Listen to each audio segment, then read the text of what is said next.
हम लोग प्रेम तत्व पर कथा कर रहे हैं। जहां जहां भी जिस चरित्र में प्रेम की भरमार है वही चरित्र हम लोग स्मरण कर रहे हैं।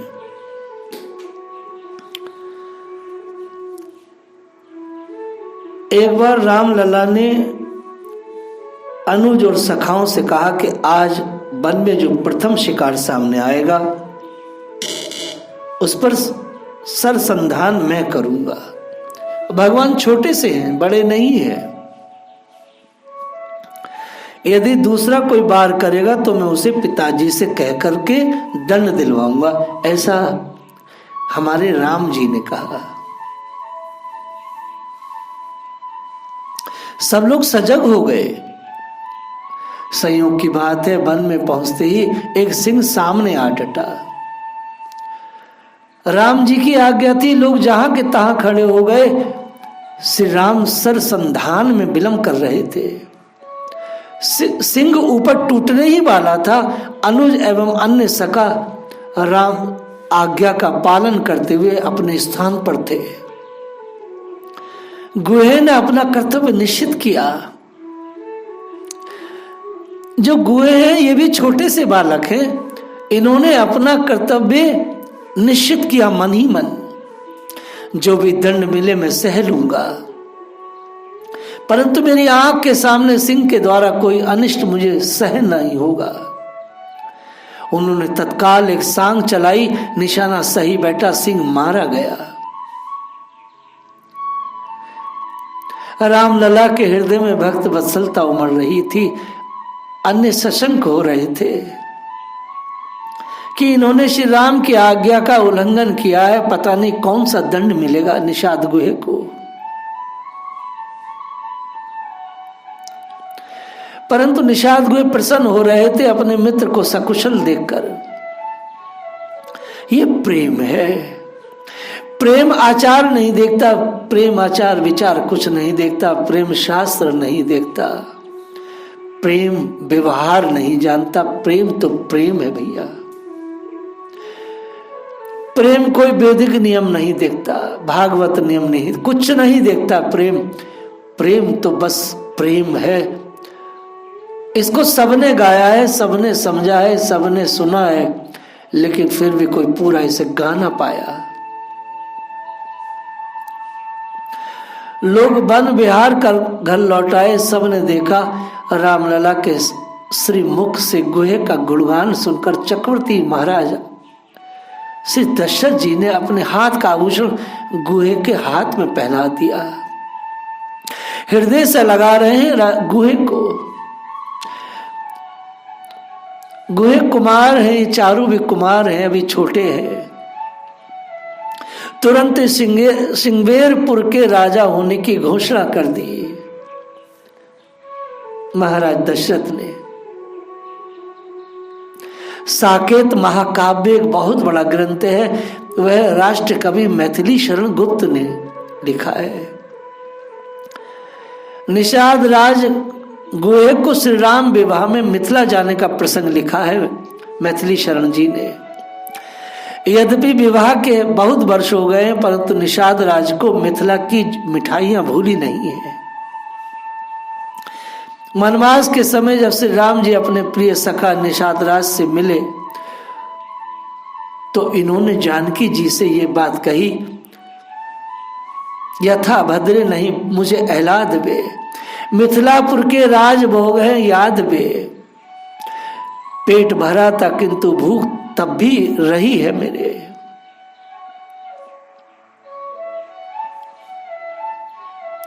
प्रियदास जी ने निषाद राज के गुहे का प्रेम बहुत अद्भुत ढंग से प्रस्तुत किया है। हम निषाद गुहे का वर्णन कर रहे हैं। गंगा जी के तट पर स्थित सिंगवेरपुर के निवासी भीलों के राजा गुहे का भगवान श्री रामचंद्र जी में अलौकिक प्रेम था। जब भगवान को वनवास हुआ तब उनके आने का समाचार सुनकर निषाद राज मार्ग में ही आकर मिले और ये प्रार्थना की, प्रभु सिंगवेरपुर का राज्य आपका ही है, आप यहाँ के शासक राजा बनकर विराजिए। मुझ दास को यही सुख दीजिए।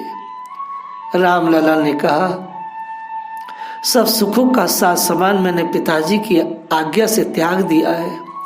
मैं तो नगर में प्रवेश नहीं कर सकता हूँ।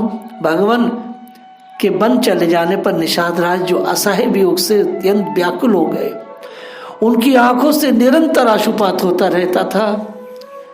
ऐसा सभी रामायणों में लिखा है। बाद में रोते रोते उनके नेत्रों से आंसुओं के बदले खून बहने लगा। उनकी इस अवस्था का वर्णन भला कौन कर सकता है। आपने अपने नेत्रों को बिल्कुल बंद कर लिया। ये प्रेम है। लोगों के पूछने पर कहते कि भला मैं अब श्री रघुनाथ जी के बिना किसको देखूं और क्यों देखूं। मां धन्य है, निषाद राज जी के प्रेम की यह रीति मेरे हृदय में बस गई है, बार बार याद आती है। यही जीव का सच्चा स्वार्थ है, परमार्थ है। यथा स्वार्थ सांच जीव कहे, यहां मन कर्म वचन राम पद ने है। सच्चा स्वार्थ तो राम पद के नेह में ही है। राम ही केवल प्रेम प्यारा, जानी लेहु जो जानन हारा। कोई बिरला जान पाता है। राम ही केवल प्रेम प्यारा, राम ही केवल प्रेम प्यारा, जानी लेहु जो जानन हारा। इस केवल प्रेम का स्वरूप वर्णन कौन कर सकता है। प्रीति की रीत कछु नहीं राखत, जाति न पाति कहो कुलगारो। प्रेम के नेम कहो नहीं दीसत, लाज न लागी लगो सब खारो।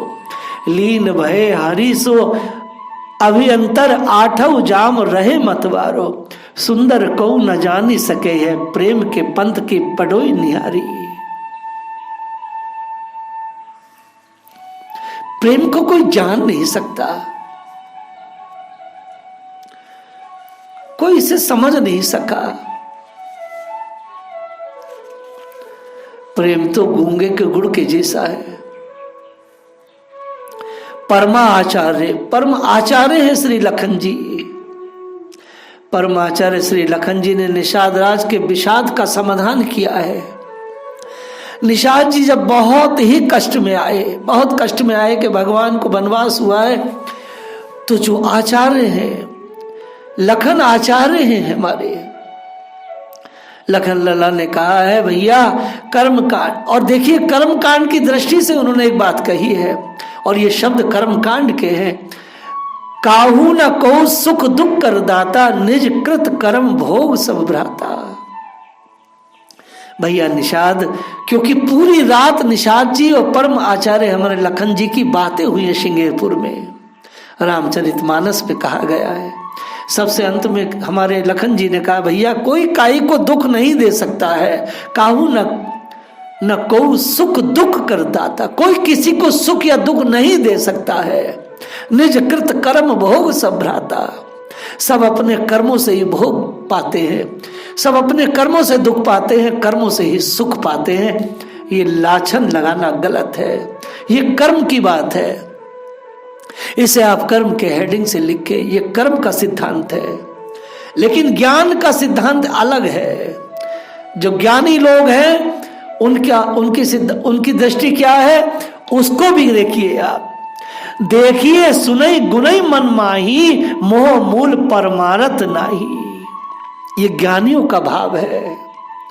ज्ञानी कहते देखिए सुनिए गुनिए मन माही, मन में मानिए, मोह मूल परमारथ नाही।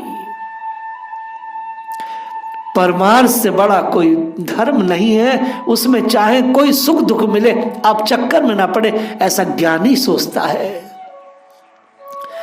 लेकिन उपासना की दृष्टि से एक अलग बात है, क्योंकि कर्म कांड, ज्ञान कांड और उपासना कांड। उपासना की दृष्टि अलग है। भगत भूमि भूषण सुरभि सुरहित लाग कृपालु, करत चरित धरि मनुज तनु, सुनत मिटहि जग जाल। सका समझी अस परिहरि मोहु, सिय रघुवीर चरण रथ हो। ये उपासना है। जो उपासना की दृष्टि में जीवन जीते हैं साधक, जो उपासना करते हैं, वो सोचते हैं अरे भैया कहाँ करनो है, ठाकुर जी का भजन करनो है, भगवान की उपासना करनी है, भगवान की उपासना से सब कुछ सही है जाएगा। अर्थात कहने का मतलब यह है, किसी भी स्तर से आपको सोचो, आपको चुप ही होना पड़ेगा, आपको सहना ही होगा, आपको अंदर ही शांत होना पड़ेगा। प्रातःकाल श्री राम ने मंत्री वर्य सुमंत को समझा बुझाकर विदा किया। सो मुनि वेश धारण कर गंगा पार आए। प्रभु ने देखा कि निषाद राज गुहे भी समस्त राजकाज कुटुंब परिवार का संग छोड़कर प्रस्तुत है मेरे साथ। तो उन्होंने समझाया, घर पर रहने का अनुरोध किया। निषाद जी ने कहा, अत्यंत दीन होकर कहा, अधिक नहीं तो कम से कम 4-5 दिन की सेवा का सौभाग्य दो प्रभु। प्रभु ने दयार्द होकर संग रहने की अनुमति दे दी। यथा सहज स्नेह राम लखितासु, संग लील गुह हृदय हिलासु। भगवान तो बड़े शीलवान है, हृदय से लगाया गुहे को। आगे चलकर राम जी ने बहुत बोध देकर घर को लौटा दिया। इनका मन तो नहीं था, परंतु राम राजेशु शीश धरी भवन गवन तही कीन। राम जी की आज्ञा को कौन टाल सकता है। निषाद जी प्रभु के कहने से घर वापस आ गए, परंतु नित्य प्रति स्वयं तथा सबके जनों द्वारा प्रभु का कुशल समाचार लेते रहते और पत्र द्वारा श्री अयोध्या पहुंचाया करते। सुनी में सकी मंगल चह सुहाई, शुभ पत्रिका निषाद राज की आज भरत है पाई। ये गीतावली की चौपाई है। भरत जी लगातार श्री निषाद जी के पत्रों को पढ़ते आनंद लेते, क्योंकि निषाद जी लगातार भरत जी के लिए बहुत स्नेह रखते थे, क्योंकि भरत जी और राम जी तो दोनों एक हैं।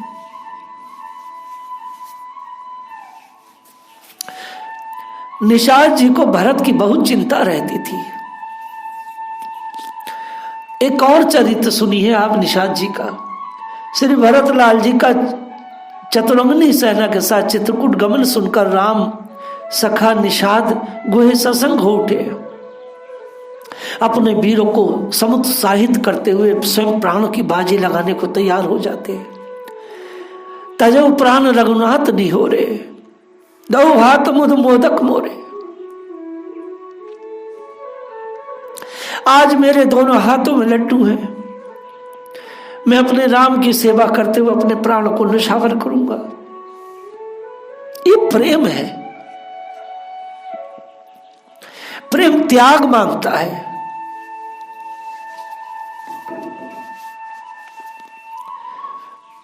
प्रेम वैराग्य में खिलता है। करुणा निदान भगवान ने ये परिस्थिति संभाली नहीं न जाने क्या हो जाता। गृह के युद्ध का बाजा बजने की ज्यों ही आज्ञा दी, बाईं दिशा में छींका। एक वृद्ध ने सकुचन बड़े संकोच से निषाद जी से कहा,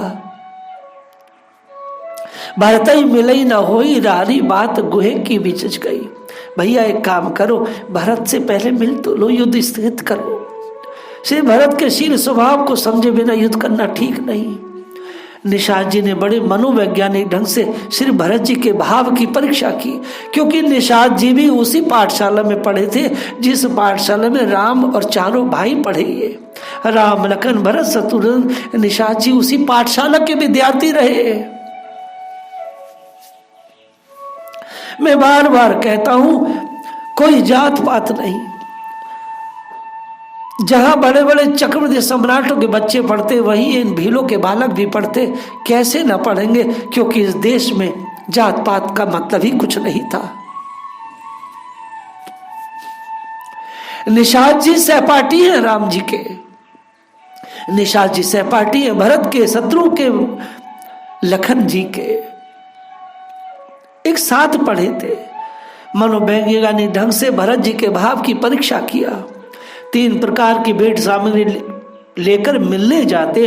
कंद मूल फल सात्विक है, खगमृग राजस है और मीन पीन पाठीन पुराने तामस है। परंतु भाव मूर्ति भरत जी त्रिगुणातीत पुरुष है। भक्ति त्रिगुणातीत है।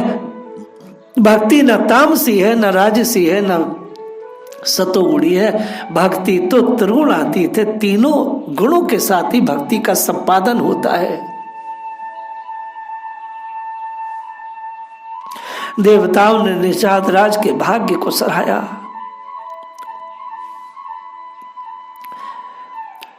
भरत जी ने किसी भी भेंट को दृष्टिपात नहीं किया। राम सखा सुनि से अंदर त्यागा, चलो उतरे उमगत अनुरागा।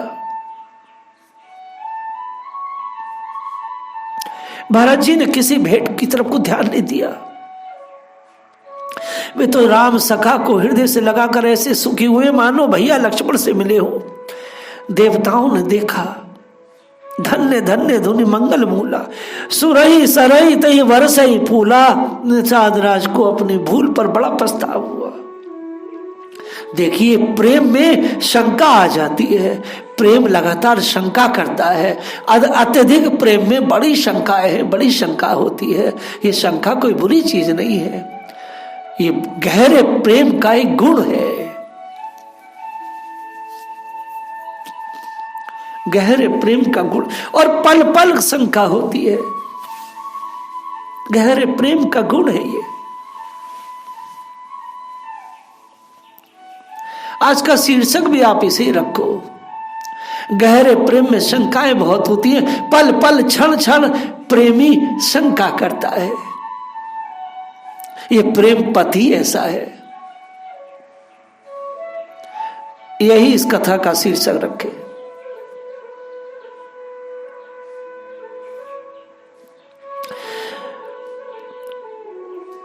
वे भरत जी के शील स्नेह को देखकर सुधिबुद्धि खो बैठे। परस्पर कुशल प्रश्न हुआ। निषाद जी का भ्रम तो दूर हो ही गया। उन्होंने देश काल परिस्थिति के अनुसार सबकी सुव्यवस्था की। प्रातःकाल श्री राम सखा ने 4 दंड में सबको गंगा पार किया और चित्रकूट तक का मार्गदर्शन का कार्य भी किया। निषाद जी को प्रभु के निवास स्थान का पता था। जिस समय चित्रकूट पहुंचे, भरत जी श्री कामता नाथ का दर्शन कर प्रेम विभोर होकर प्रभु की कुटी के संबंध में जिज्ञासा किए। तो उस समय का वर्णन इस तथ्य को प्रमाणित करता है। तब केवट ऊंचे चढ़िधाई, कहो भरत सन भुजा उठाई। नाथ देखे बिटम विशाला, पकड़ी जम्मू रसाल तमाला। श्री चित्रकूट पहुंचने पर राम जी भाई भरत की ही तरह सखा निषाद से मिले भी। निषाद राज जी के प्रेम की महिमा तो सब प्रकट हुई जब उन्होंने श्री राम के साथ गुरुदेव वशिष्ठ जी को प्रणाम किया। यद्यपि आए थे मुनि के साथ ही, क्योंकि भरत जी और वशिष्ठ एक साथ हैं और उनके साथ निषाद जी भी हैं, परंतु राम का दर्शन करते ही इन्हें एकदम आत्मस्मृति हो गई। इन्हें ऐसा लगा कि हम तो नित्य श्री प्रभु के साथ रहते हैं और भरत जी और वशिष्ठ जी से मैं अभी पहली बार मिल रहा हूँ, ये अभी आए हैं, मैं तो राम जी के साथ रहता हूँ। ऐसी आत्मविस्मृति हो गई निषाद जी को। मुनि जी अभी आए हैं, मैं तो प्रभु के साथ रहता हूं। प्रेम पुलक केवट नहीं नामो, कीन दुरित दंड प्रणामो। मुनिराज पहचान चुके थे राम सखा को।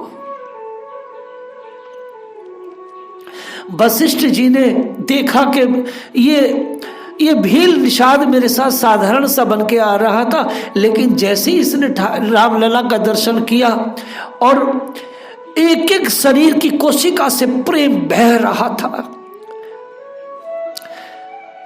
शरीर की ऐसी अवस्था को देख करके वशिष्ठ जी बड़े हर्षित हुए। राम सखा ऋषि बरबस बेटा, जनु वही लुठत स्नेह समेटा। मुनि ने अपने चरणों में निषाद जी को लुटा हुआ देख करके उठाया।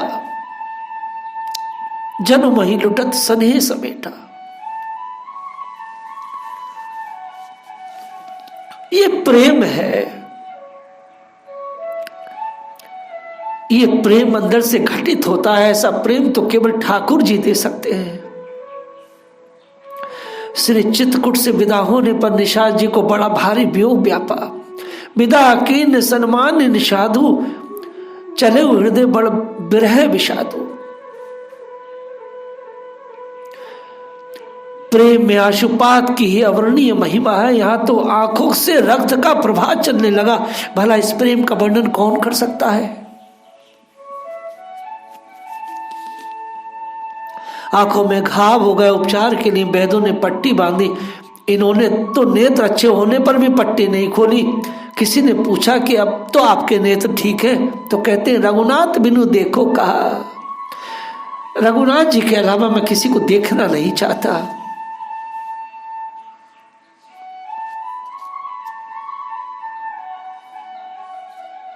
ये प्रेम है। वनवास की लीला समाप्त करके 14 वर्षों के बाद पुष्पक विमान पर बैठकर जब श्री रघुनाथ जी आए, तब आपके साथी भीलों ने कहा कि प्रभु पधारे हैं, उनका दर्शन कीजिए। पर निषाद जी को विश्वास नहीं हो रहा था। वे वियोग से व्याकुल होते हुए बोले, मैं फिर से श्री राम को पाऊं, ऐसा मेरा भाग्य कहाँ। इतने में राम जी आ गए। प्रेम से मिलकर बोले कि मैं आ गया हूं, मुझे देखिए। निषाद जी ने भगवान के श्री अंग को स्पर्श करके पहचाना और प्रभु से लिपट गए। स्पर्श प्राप्त कर दिव्य सुख सागर में डूब गए। उनके गए हुए प्राण मानो पुनः आ गए हो। निषाद जी ने अपने को परम सौभाग्यशाली माना। ऐसे विलक्षण प्रेम की बात किसी प्रकार से वाणी वर्णन नहीं कर सकती है। यह अलौकिक प्रेम को देखते ही उसे शब्दों से प्रकट करने में वाणी विवल हो जाती है। फिर कहो प्रेम की विशेषता कैसे कही जाए। लोग कहते प्रेम की बात करो, प्रेम की विशेषता को कौन वर्णन कर सकता है।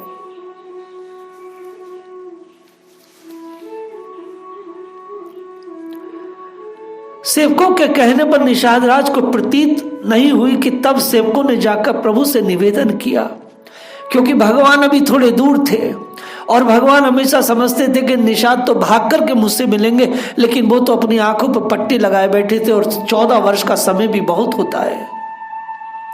तब प्रभु स्वयं निषाद जी के समीप आकर बड़े प्रेम से बोले, मित्रवर, मैं आपके सामने खड़ा हूं, आप नेत्र बंद किए हैं, अब तो आप नेत्र खोलकर दर्शन करें। आहा, प्रेम की कैसी अद्भुत महिमा है कि कोई तो कहता है प्रभु मुझे दर्शन दो, परंतु दर्शन नहीं होता है। और यहां प्रभु स्वयं कहते हैं मुंह को पे किए, परंतु अब भी निषाद राज को पूर्ण प्रतीति नहीं हुई, क्योंकि 14 साल बहुत होते हैं। फिर जंगल पहाड़ में भटकना, जहां तहां का जल पीना, प्रभु के स्वर को पहचानने से लगने तो थे, पर उन पहाड़ का पानी लगने से कुछ बदला बदला सा लगता था प्रभु का स्वर। अतः अब भी आंख नहीं खोले, परंतु जब प्रभु ने बार बार कहा कि सचमुच मैं आपका मित्र राम ही हूं, तब निषाद जी ने प्रथम चरण स्पर्श किया। एक पंथ दो काज होंगे, प्रणाम का प्रणाम और पहचान की पहचान। श्री चरण कमलों की कोमलता ने सत्यता का परिचय दिया। फिर तो निषाद जी चरणों में लिपट गए। चरणों में पड़ने पर आंख पर बंधी पट्टी की गांठ ऊपर पड़ गई, दिखने लगी। तब प्रभु ने अपने श्री चरण कमलों से उनकी पट्टी खोली, कर कमलों से उनकी पट्टी खोली। आज 14 वर्ष बाद निषाद जी ने प्रभु का दर्शन किया है।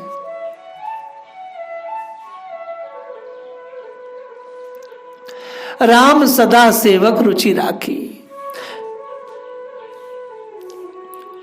निषाद जी की माता ने प्रभु का निमंत्रण किया, परंतु प्रभु को भरत जी की मिलने की चटपटी लगी थी। उन्होंने कहा, माता जी, अगर मैं अवध में जरा सी भी देर लगाई जाने में, बीते अवध जाऊं जो जीत न पावो वीर, मेरा भरत मर जाएगा, इसे मुझे क्षमा करें, फिर कभी देखा जाएगा। संयोग की बात है, निषाद राज जी की जो माँ थी वो इसी तत्परता में उन्होंने अपना प्राण दे दिया कि मैं अपने राम लला को अपने हाथों से कुछ खिला ना पाई। वो बैकुंठ चली गई। लेकिन भगवान का व्रत है राम सदा सेवक रुचि राखी। यही वृद्धा श्री कृष्ण अवतार में फल बेचने वाली मालिन हुई, तब श्री कृष्ण रूप में इसकी अभिलाषा पूर्ण हुई। यही निषादराज की जो माँ है, ये कृष्ण लीला में जो मालिन बनी है, इसकी लीला को हम लोग कल स्मरण करेंगे। जय राधा।